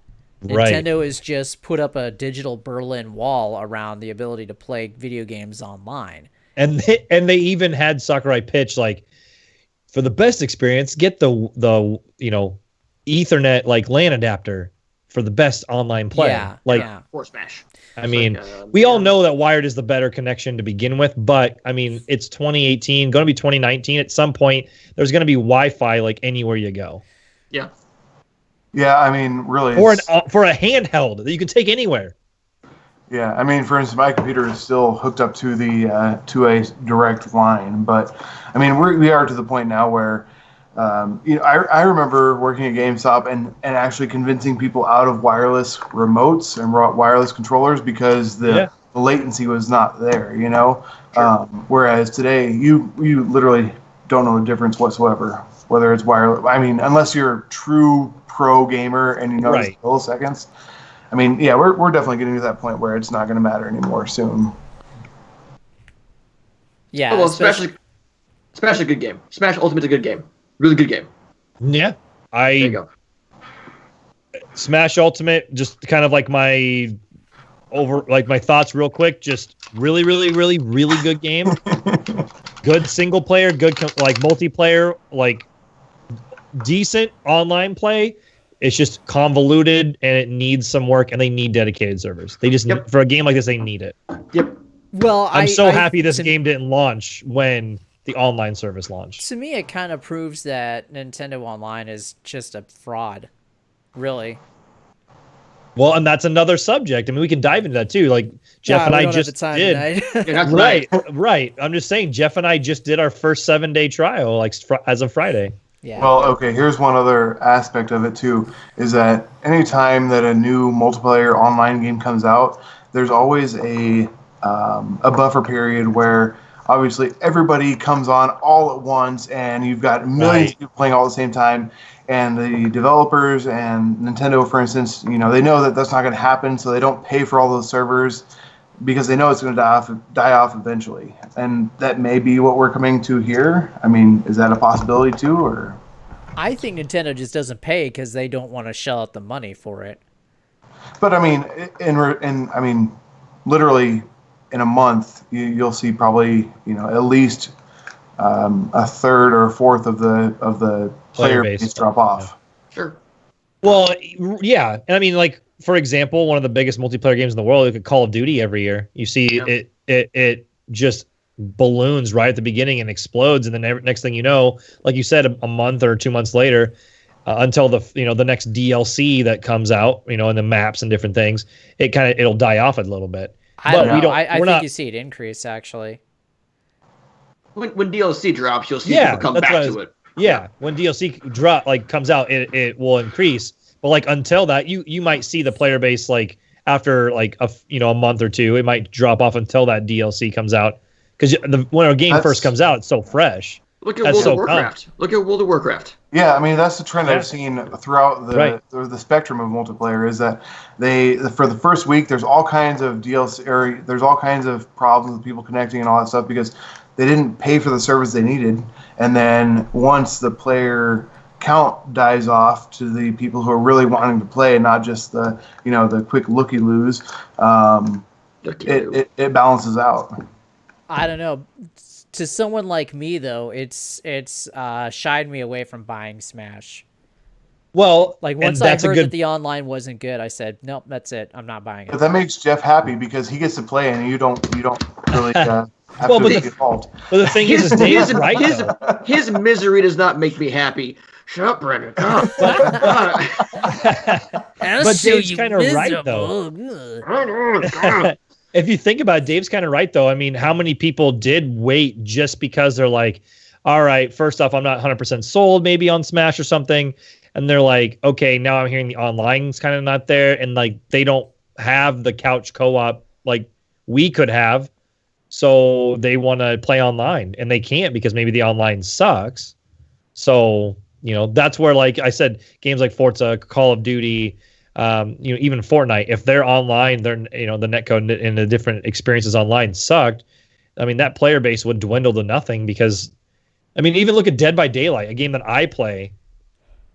they're getting dedicated servers for a reason. They realized we need it at this point. Sure. Yep. All So, right.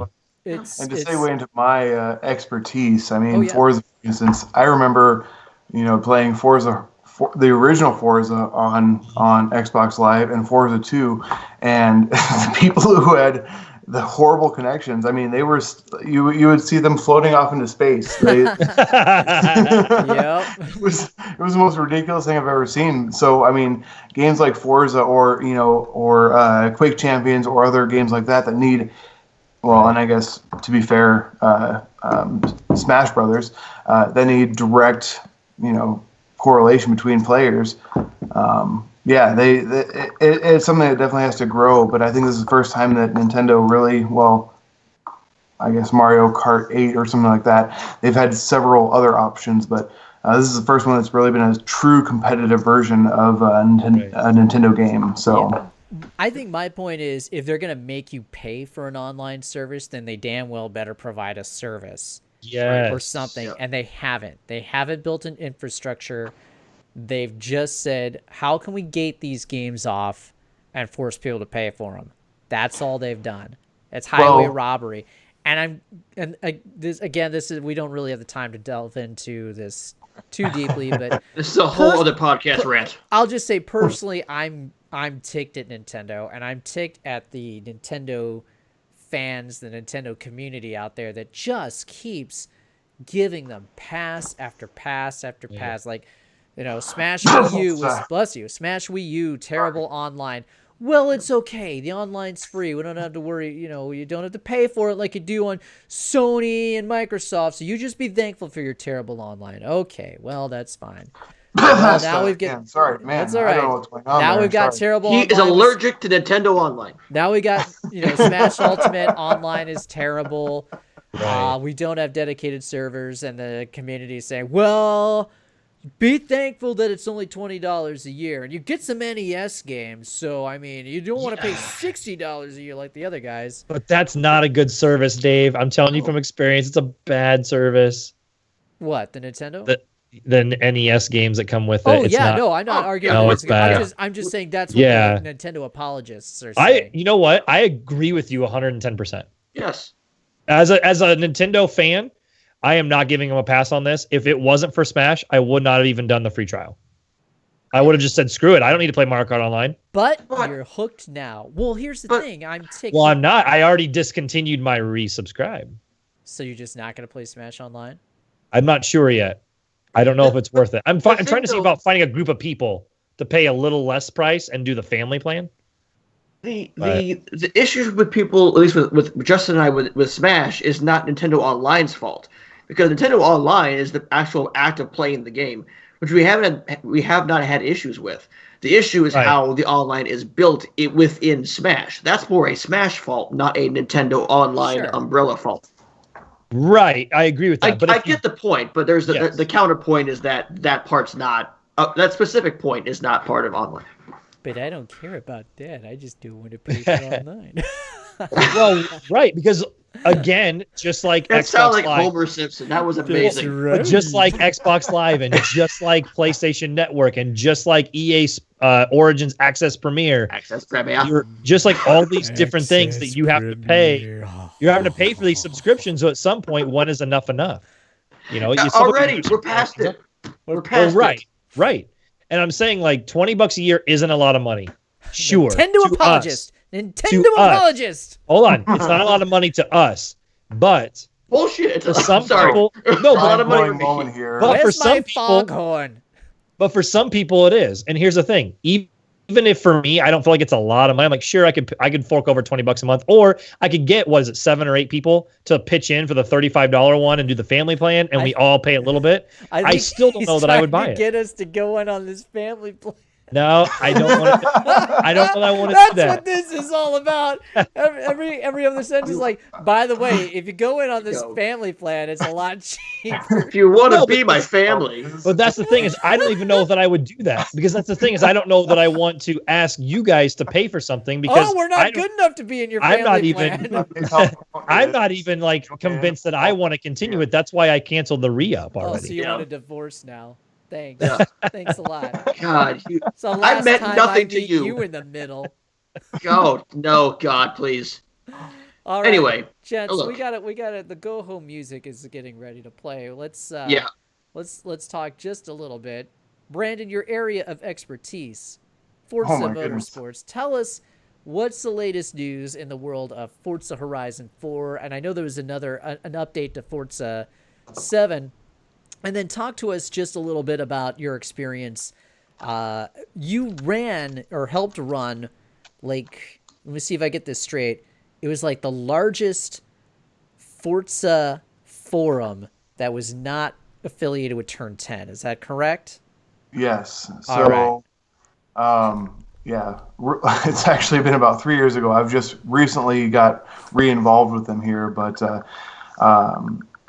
Forza Racing Network, FRN, look them up on Facebook. They've actually got about 18,500 people that are joined in on this group here.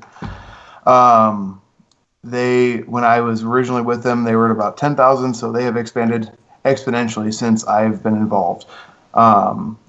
They are, I mean, yeah, from what I've seen across Facebook or anything else, they are by far the biggest Forza community that I've ever come across. But yeah, they're fantastic. If you've ever had an interest in playing, if you have any sort of likes as far as, if you want to, we've had people who run major leagues versus, cops and robbers versus all kinds of just role-playing games. In the Forza universe that all come to this community that really have been inspired just based on the community itself. So that's Forza Racing Network. If anybody's watching that wants to join in, I highly recommend it. You will find people who want to race in the exact same style that you want to race. Unlike Smash. Just get it, man. Just dig in there. Just go for it. He's not wrong. I'm not in the family plan now. I mean, Out of even the family. I know Dave is a member, but Jeff and Justin, if you've ever been curious as to what a true racing community looks like, that is it. I mean, oh my gosh, you are a iRacing, salesman. Yeah, iRacing doesn't even. Come on now.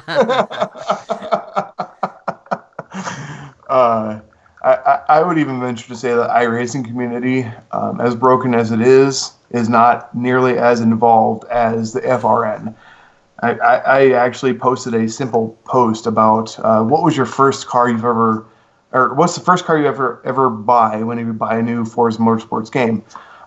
Instantaneously, just with that simple question, I guess not instantaneously, but over about a 7-hour period, I got 230 comments on it. Wow.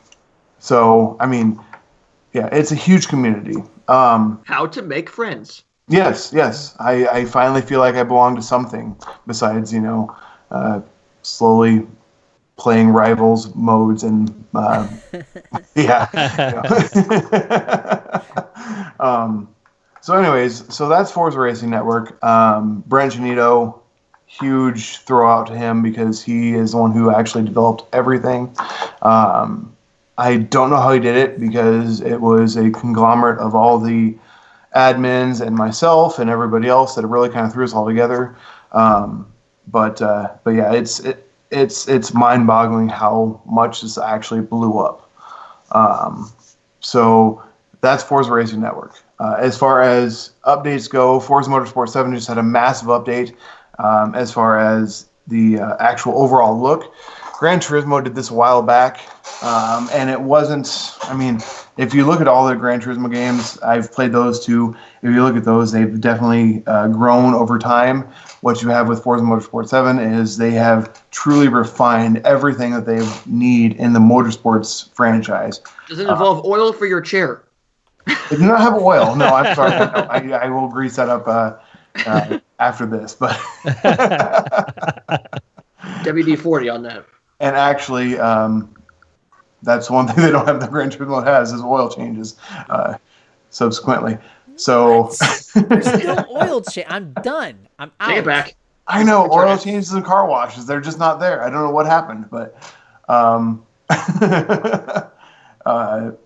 but yeah, I mean, so Forza definitely had Forza Motorsport 7 had the new interface upgrade. They also had some racing upgrades involved as far as simple bump techniques versus actually what you're seeing when you're playing against other drivatars on the online community, or offline community. Forza Horizon 4, however, is about to have its first huge update. They're releasing the first expansion pack, which is going to be the Fortune Island expansion pack. They're going to have about 10 cars, I think it is, all together that are going to be part of that expansion pack. An entire new island, all kinds of stuff. They're notating for themselves that there's going to be all kinds of fortune involved in Fortune Island. So really looking forward to see what that is all about. Now, it's an island. Can I battle royale on it? Well, if you've ever played a Forza game, you know that everybody's always battle royaling, and that's what they've been trying to actually get away from. So you always have smashers involved. So Why? I want to wreck people's lives. No, I'm looking forward to that because I want to play more Horizon 4 because you have put a massive amount of time into that game, way more than I have. So it's a game I want to go back to and see the new changes and hopefully see this giant isolated island. So God! As far as Forza goes, I have literally played more than I've ever played any other Forza game in Forza Horizon 4. Like, I've never played a Forza game to the point where I'm like, okay, I am bored and waiting for the next update. But This is what I've done in this. And not to knock the actual size of the Forza Horizon 4. It is a huge game, and if you are anybody other than me who is a massive fan, you will not run out of things to do. But I literally, I think the last time I checked, I had like 200 some hours involved in the game. So go outside, man. How do you feel? How do you feel about that team moving on? The smart money's that they're making the new Fable game. Who's it? What Forza? Playground. Playground. I have not actually heard anything about this. Oh, yeah. So their next thing, they're actually going to work on like this big action RPG game. And most analysts are saying, oh, yeah, they're working on the new Fable. If that's the case, I can tell you one thing. Lionhead Studio never actually amounted to anything they ever promised. They are the equivalent of they are the equivalent of Bethesda promising Fallout 76. Wow! Boy's got hot takes. Hot take? Man, oh man! I thought Dave had a hot take there for a second. That being said, when it comes to Forza and especially the Horizon games, I always wait because anybody who remembers the original Horizon game, it was not as good as they promised for us motorsports fans because you didn't have upgrades. They had integrated racing upgrades that really didn't matter in the game, all kinds of stuff that was just a direct copy and paste. Noises. So, but we'll get there. But they heard all of their customer complaints, all of their fan base complaints, and they actually came out with Forza Horizon 2, which was a massive upgrade. And 3 and 4. What did I miss? I think he's laughing at the noises. It's Justin's reaction to everything going on. It's fantastic. No, we're listening. Believe we're listening. Justin is cherubic. Yes, right. This is my maiden voyage as far as being being on the internet, so I know all the little nose wipes and vibrates for my phone and all that stuff are awkward. But this is your first time on the internet. Be careful. Run away now. So are you just strictly a simulation race guy for the most part then? No, I am a full-blown geek. Okay. I am a proud full-blown geek. Nothing wrong with that. I mean. Oh yeah, what kind of class do you choose when the new Elder Scrolls comes out? Honestly, anything that's not high elf is automatically wrong. That's just Imperial Lore. I never was a big fan of Breton, I'll be honest with you, because I'm not a big Magic fan. Then you're not a geek. Then you take that back. So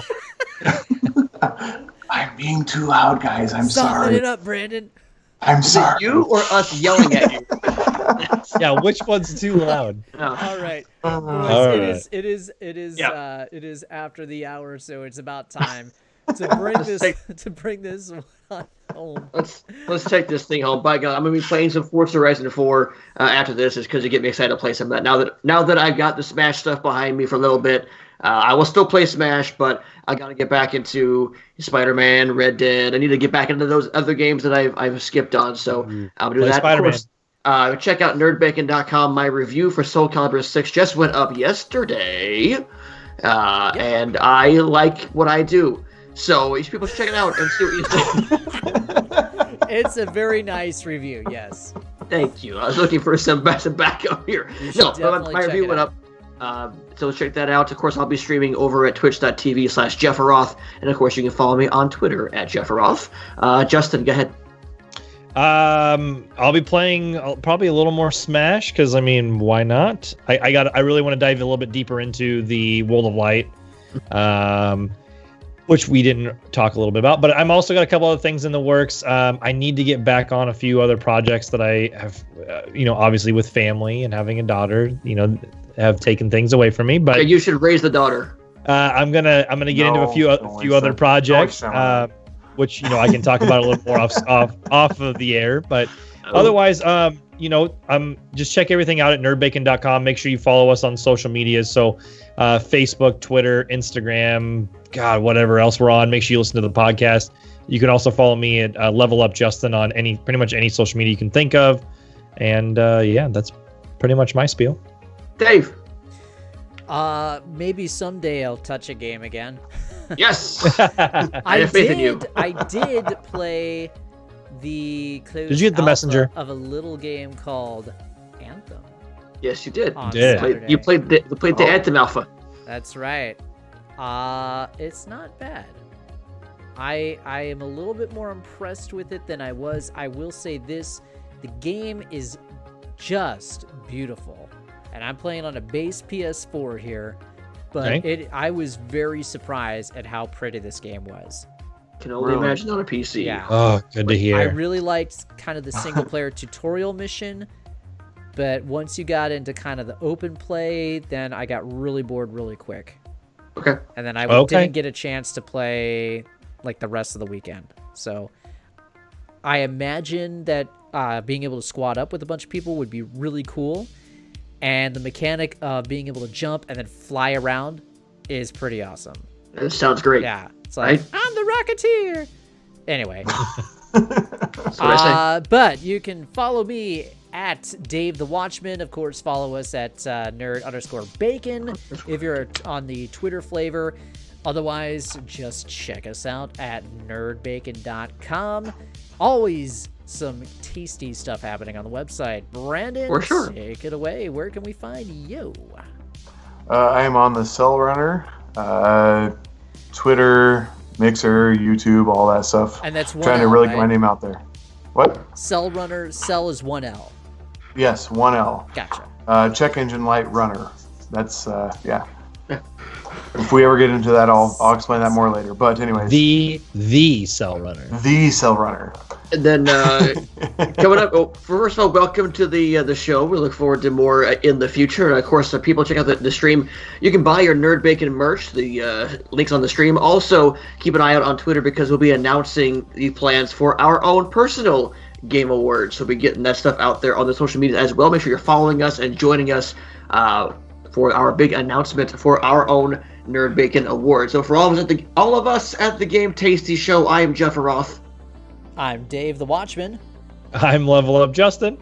And I am the Cell Runner. And we will see you here next time. Same bacon time, same bacon channel. And as always, remember, it's a game tasty. We'll see you next week. Game tasty. Good night.